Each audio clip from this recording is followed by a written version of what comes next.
Chers amis, heureux de vous retrouver en ce jeudi saint bien particulier. Ça y est, nous rentrons dans le Triduum pascal, dans ces 3 jours qui vont nous conduire jusqu'à la résurrection en passant par la passion de notre Seigneur Jésus. Alors cette petite vidéo aujourd'hui est un peu pour vous accompagner dans cette liturgie que propose le diocèse de Lyon et que nous vous encourageons vivement à vivre en famille. En fait, vous le verrez, cette liturgie suit à la fois le déroulé de la messe du jeudi saint, mais également à quelques points communs avec le repas pascal juif qu'on appelle le Seder.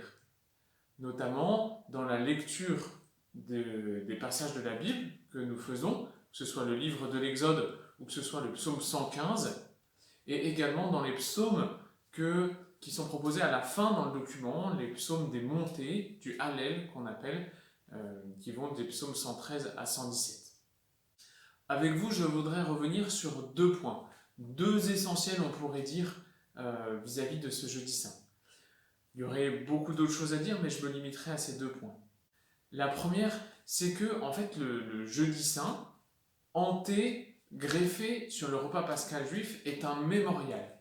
Ça veut dire le souvenir d'une action de Dieu dans notre monde, mais un souvenir qui n'est pas juste relégué au passé, mais quelque chose qui se vit encore aujourd'hui, qui s'actualise comme une page internet et qui est de nouveau vrai pour nous aujourd'hui. Le deuxième point, je voudrais aussi m'arrêter quelque peu sur la douceur du service de Jésus pour ses apôtres, douceur que nous sommes appelés à recevoir pour pouvoir vivre ce service là où nous sommes. Tout d'abord donc, le mémorial. Qu'est-ce qu'un mémorial? Je l'ai dit juste avant, c'est le souvenir d'une action de Dieu dans le passé, mais ce souvenir nous rappelle que Dieu agit encore aujourd'hui. Et c'est vraiment la forme que prend ce souvenir lors du repas pascal juif, où le plus jeune des enfants pose au père de famille, au maître de maison, mais pourquoi cette nuit est-elle si particulière? Et le père juif en fait répond par un aujourd'hui, par un nous, parce que Dieu nous a sauvés, nous a libérés du pays d'Égypte. Et il ne relate pas simplement des faits passés, mais il redit à quel point Dieu sauve encore aujourd'hui. Ce repas, Jésus l'a vécu avec les siens, mais non seulement l'a vécu, mais il l'a comme transformé de l'intérieur. Il est venu signifier, il est venu montrer ce qu'était la réelle libération, la complète libération. Et cela, je vous renvoie un petit peu à la vidéo qui a été faite, que j'avais pu faire sur l'Eucharistie. En fait, cette libération, c'est la libération de la mort, la libération du péché qui nous entrave si bien, qui nous rend esclaves de nos désirs ou de nos peurs, ou quand on cherche bien dans notre vie, on arrive assez vite à trouver ce qui nous rabougrit, ce qui nous rend tout petit, plutôt qu'au contraire de cet amour de Dieu qui veut nous déployer.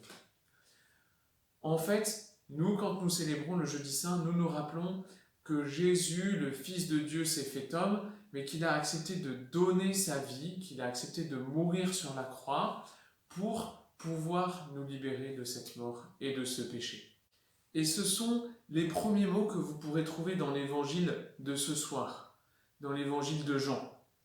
Avant la fête de la Pâque, sachant que l'heure était venue pour lui de passer de ce monde à son Père, Jésus, ayant aimé les siens qui étaient dans le monde, les aima jusqu'au bout. Voilà un des plus grands trésors de notre foi. Jésus a accepté de donner sa vie. Tout était remis entre ses mains, et c'est la deuxième phrase. Jésus, sachant que son Père a tout remis entre ses mains, qu'il est sorti de Dieu et qu'il s'en va vers Dieu, se lève de table et prend soin de ses disciples. Voyez, en fait, Jésus accepte de nous aimer jusqu'au bout. Et c'est cela dont nous faisons mémoire le jeudi saint. Nous faisons mémoire de cette vie donnée, de cette vie qui nous libère du péché et de la mort, et qui va nous donner une clé de lecture essentielle pour le caractère effroyable du vendredi saint. Non, ce n'est pas juste un coup de pas de chance. Non, ce n'est pas juste l'absolue défaite d'un homme qui était gentil et qui tendait la joue gauche quand il était frappé sur la joue droite.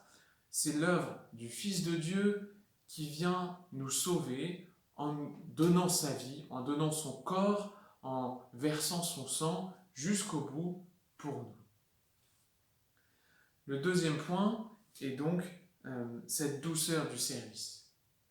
Qu'il est beau, qu'il est grand, de découvrir que une des dernières actions que pose Jésus dans ce monde, c'est de laver les pieds à ses disciples.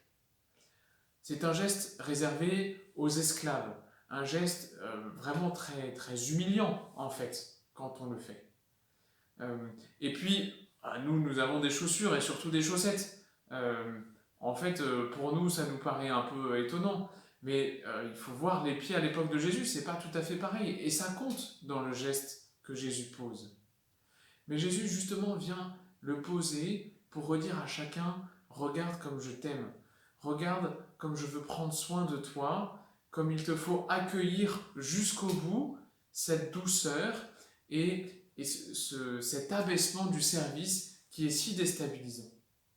Et Jésus lave les pieds de tous ses disciples, y compris de Judas, qu'il sait pourtant que c'est lui qui va le livrer, et c'est comme une dernière chance, sans doute, offerte à Judas pour éviter cette trahison.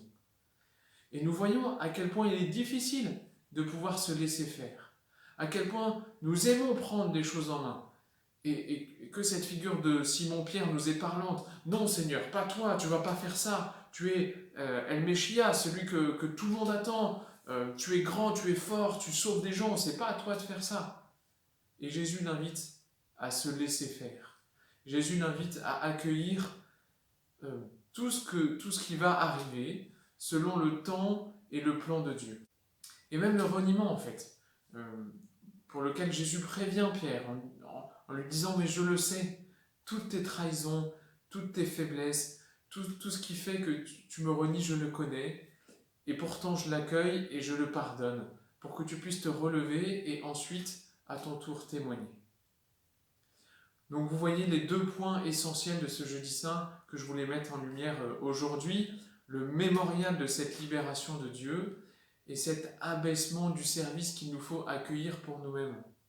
Et justement, c'est la démarche que vous propose le diocèse de Lyon et que je suis heureux de pouvoir vous proposer, vraiment en tout cas de vous encourager à la vivre, c'est de vivre chez vous cette démarche du lavement des pieds, de prendre le temps en famille de vivre cette démarche. Vous trouverez le moyen qui convient le mieux. Est-ce que chaque membre de la famille lave les pieds de chaque membre, ou est-ce que le responsable de famille lave les pieds de chacun de ses membres? Vous trouverez la manière de faire qui vous conviendra, mais vraiment je vous encourage à vivre ce geste fort, étonnant, qu'on soit la personne qui lave les pieds ou qu'on soit la personne qui se fasse laver les pieds, et que ça puisse être l'occasion de redire cette grandeur et cette gratuité de l'amour pour chacun.